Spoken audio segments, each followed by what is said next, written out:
Halo semuanya, di pertemuan kali ini saya akan membahas tentang apa saja yang dilakukan, yang dipelajari dari pertemuan ketiga di praktikum pemrograman mobile framework ini.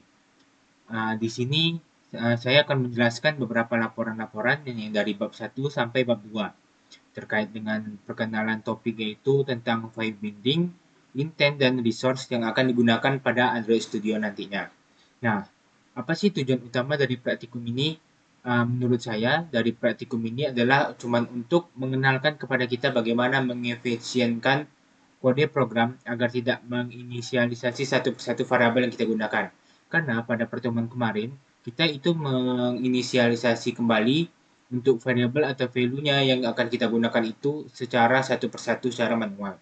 Sehingga di sini diajarkan cara menggunakan itu tuh dirangkup menjadi lebih efisien kodenya. Nah, kemudian apa saja sih yang terjadi yang menjadi masalah pada praktikum ini? Ya, bagi saya untuk di praktikum ini saya memiliki kendala di bagian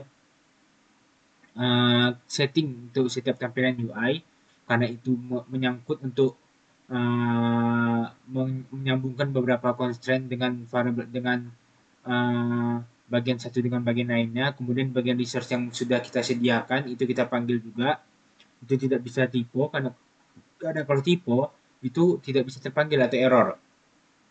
Nah, keputusan desain yang saya gunakan itu masih tetap menggunakan constraint layout karena dari constraint layout ini kita bisa gunakan supaya nanti pada saat kita melakukan pemindahan layout itu bisa mengikuti apa yang sudah kita set untuk parentnya.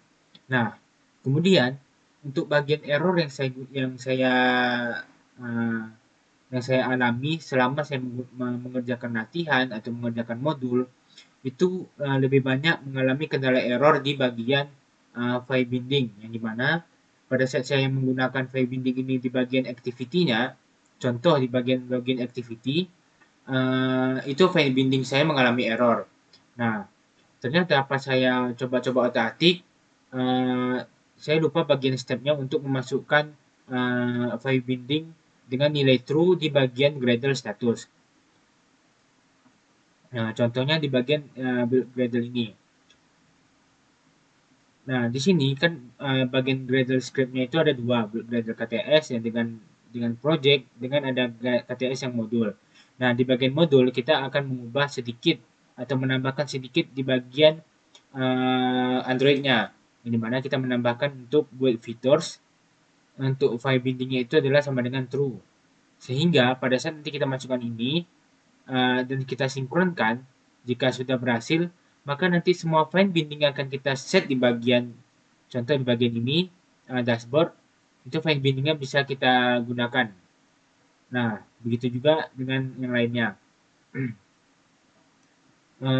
Kemudian analisa penyebab errornya itu karena saya tidak mengset untuk bagian Gradle-nya sehingga error. Nah, apa sih langkah perbaikannya? Itu tadi yang saya bilang adalah menambahkan kode program di bagian Android-nya dan saya sinkron untuk supaya tidak terjadi error lagi di bagian kode-kode yang saya gunakan file binding. Nah, itu untuk permasalahan bagian error. Nah, untuk tantangan atau kesulitan di bagian praktikum ketiga ini, yaitu untuk menentukan bagian root untuk setiap penekanan button on click listener, itu mengarahkan ke halaman berikutnya itu saya mengalami beberapa kendala untuk seperti typo lah atau seperti tidak tidak terjadi perpindahan halaman lah dan lain sebagainya. Uh, Kemudian dari bab 2 yaitu tentang pemahaman yang saya tangkap. Uh, di sini di sini saya membuat beberapa halaman, di mana sini ada halaman main activity yang merupakan halaman utama dari tema yang saya angkat, yaitu ada tema bioskop. Nah, di sini saya menambahkan halaman utama yang dimana untuk utama itu ada judul, kemudian menggunakan background yang sudah didesain atau mengambil desain dari luar, kemudian ada button yang mengarahkan nantinya ke bagian halaman login. Nah, sehingga pada saat button ini ditekan, dia akan menampilkan halaman login ini, login page, Ini mana login page ini ada logonya, kemudian ada button back-nya, ada judul, kemudian ada email yang akan kita masukkan email kita, password juga, dan ada tombol login. Nah, sehingga nanti setelah kita masukkan semuanya, kita pencet tombol login, maka dia berpindah kembali ke halaman berikutnya, yaitu halaman dashboard dengan ada logo dan ada tulisan selamat datang. Nah, itu merupakan overview dari si tampilan atau demo si project. Nah, hubungan dengan materi sebelumnya, karena ini baru pertemuan 3 dengan pertemuan sebelumnya adalah konsep layout yang masih diterapkan, serta pengefisienan kode program digunakan view binding dan intent dengan tujuan tidak melakukan set ulang berkali-kali. Nah, kemudian untuk dari desain yang akan saya gunakan untuk tampilan loginnya itu adalah dari Figma yang ini. Mengapa saya pilih desain ini? Karena untuk layout yang akan saya gunakan untuk tampilan tema project saya yaitu bioskop itu dengan warna coloring primernya itu adalah warna ungu. Dan saya tertarik dengan tampilan layout yang dia gunakan untuk bagian login. Mulai dari tampilan awal sebelum login, kemudian ada tampilan tombol login, dan untuk tampilan berikutnya, verifikasi, dan lain sebagainya. Sampai dia selesai verifikasi. Nah, begitu juga dengan untuk login, forgot password, dan register.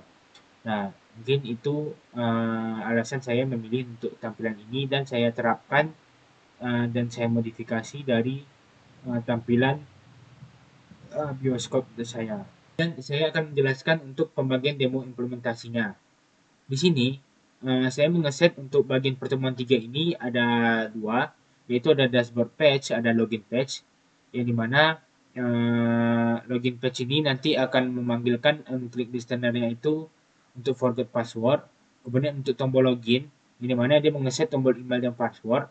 Apabila itu tidak diisi, maka akan muncul pesan ini email tidak boleh kosong, dan jika terisi maka dia akan menjalankan yang di bawah, yaitu menjalankan value intent, yang dimana dia akan mengarahkan ke bagian dashboard page. Nah, dashboard page itu yang mana? Dashboard page itu adalah yang ini, yang dimana ini sudah diisi dengan file system bar dan lainnya sebagainya, serta ada judulnya juga. Nah, kemudian untuk bagian main activity itu saya juga menggunakan file binding, yang dimana untuk buttonnya itu mengarahkan dia ke bagian login page, Nah, untuk font yang saya gunakan itu ada beberapa, ada Montserrat, ada Satoshi.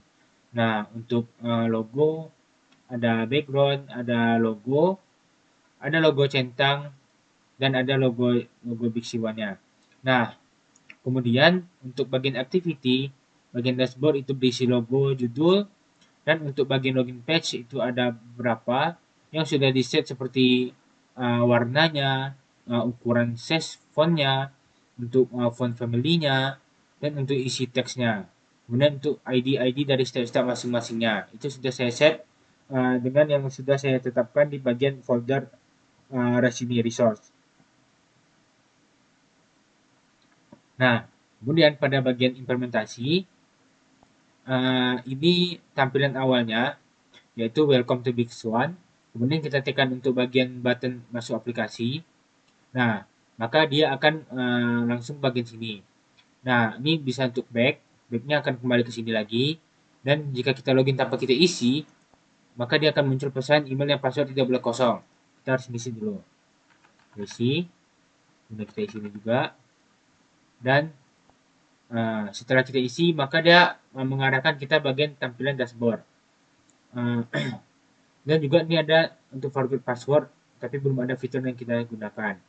Nah, mungkin itu saja yang dapat saya sampaikan untuk penjelasan materi dari pertemuan 3 ini. Terima kasih atas perhatiannya. Assalamualaikum warahmatullahi wabarakatuh.